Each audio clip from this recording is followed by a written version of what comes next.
here's my thing. My dad was a great wrestler. My brother was a great wrestler and great brawler. Now, this is my opinion. Myself, I'm okay, good, and that's where I'll say with me. But to go out with them, and I worked, me and my dad worked in tag matches. Me and my brother worked in tag matches. I worked against my brother, and some of those matches I didn't think I would make it through. I mean, my brother could go, and that's what a lot of people didn't know. And a lot of people didn't know. Actually, how my brother, all the stuff he could do, and I don't think he ever got the credit that he really should have. Your brother's such an underrated talent, such a great worker in the lineage of the business.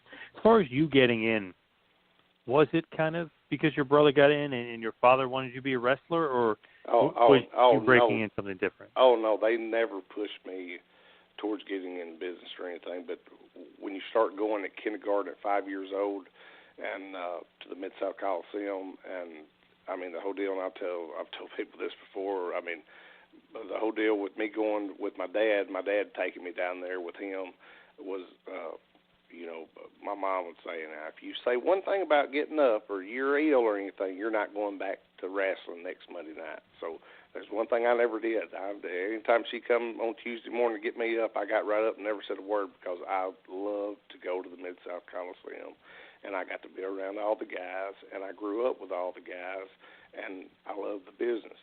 And there's not many people that can say from 5 years old that they knew the guys and I was around basically everybody come through Memphis at some point and everything. And so, I was basically around most of the guys that's been in the business.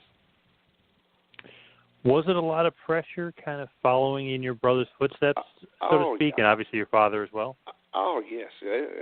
Anybody that follows you're like WWE right now, like a Randy Orton, anything like his like him having to follow in his father's footsteps, his grandfather's footsteps.